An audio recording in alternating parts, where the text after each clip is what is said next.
Bonifacio Global City will soon welcome a very special building. It will transform its image and become a new focal point of Manila. I think it's a good idea to add more character in a business district that have few distinctive buildings. I think it's a good idea to make a statement about building in Manila today.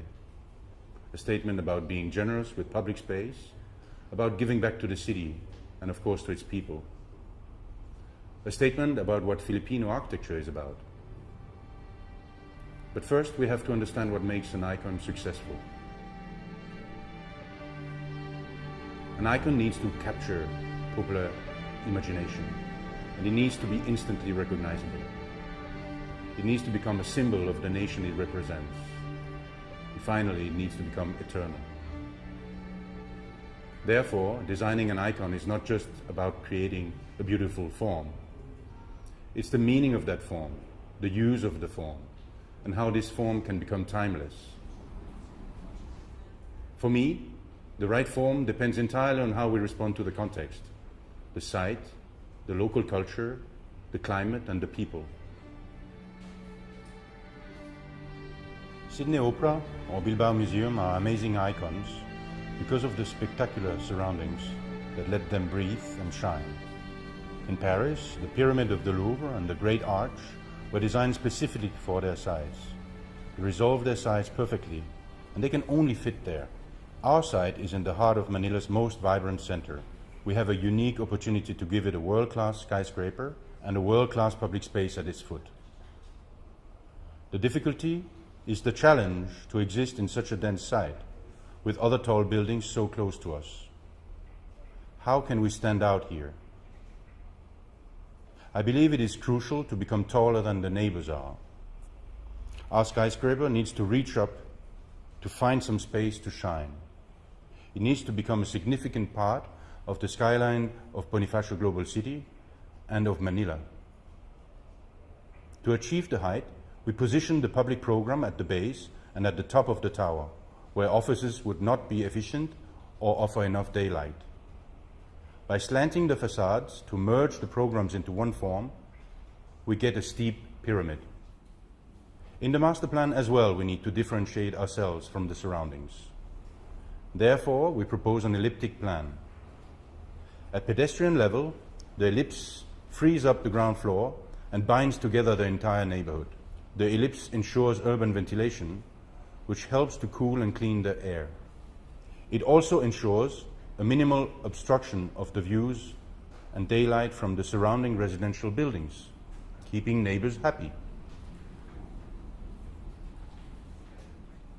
The elliptic plan, combined with the pyramid, creates an elliptic cone. We call it the ICONE Tower.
The ICONE Tower stands out in its context, and it is efficient and logical. But it also has to relate to the Filipino culture. And I think one way to relate to people is by connecting and by continuing existing parts of their culture. We encountered the cone well before the site demanded it from us, in Filipino nature. An existing icon of the Philippines is the perfect cone of Mount Mayon, a majestic volcano rising in the outskirts of Manila. A pure and strong form reaching for the sky. We want to reproduce these qualities in ICONE Tower. Another major existing icon of the Philippines is the Bahay Kubo, the archetype of Philippine architecture. The famous Filipino architect, Bobby Manosa, showed it in his work that we can adapt the wisdom found in traditions to contemporary designs. The Bahay Kubo is a pyramidal form divided in 3 layers. The ICONE Tower adapts this idea to another scale.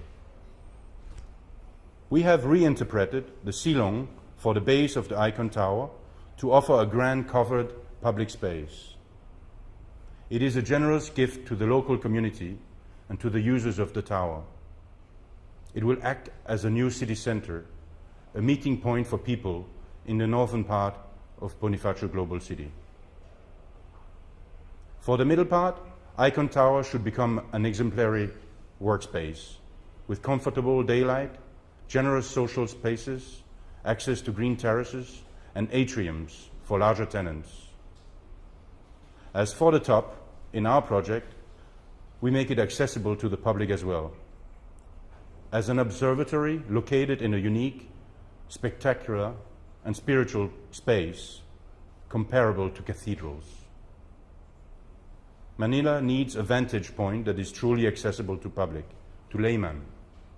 The many sky lounges and restaurants already located in the top of 5-star hotels in Manila are not destined for the broad public. ICONE Tower will offer this space to the citizens and to the tourists.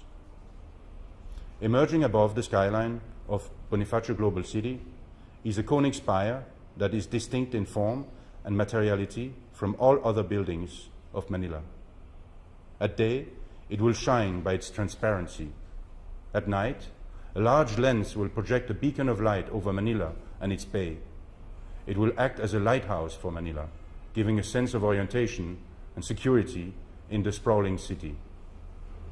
It will remind everyone that a vast ocean surrounds the islands of the Philippines, perhaps the most defining part of Filipino identity. We call the top of the tower the Light of Manila. Besides being an observatory with spectacular views, the Light of Manila is a grand space meant to inspire and bring Filipinos together. I hope it can gather Filipinos of all religions in a shared, peaceful, spiritual emotion, an emotion created by a space designed to elevate the mind and celebrate the light itself. The ICONE Plaza around the tower is yet another generous gift to the city.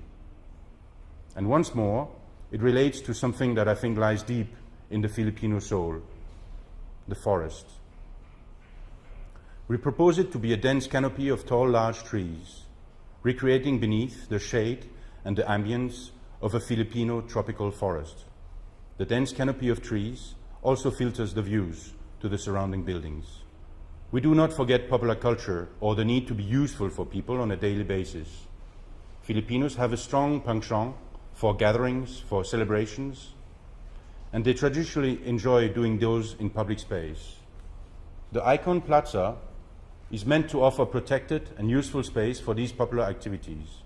Some pavilions will cater for food and drinks, animating the plaza 24/7 and creating life in the heart of the city. Our project aims to provide an architectural response to the climate as the Bahay Kubo did, but also the arcades introduced by the Spanish. It is all about creating shade and shelter around the building.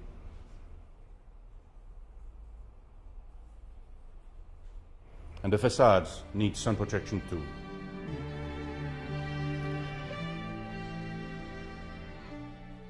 The Philippines are prone to earthquakes and typhoons. The cone is the optimum form to reduce the structural cost to resist those forces. The ICONE Tower is designed to be a perfect structure. The floors span between a stepping core and an exoskeleton. The exoskeleton becomes the most expressive part of the design. It is an almost Gothic structure with arches distributing the loads. It has a very vertical expression that intensifies the celestial effect of the skyscraper, just as in cathedrals.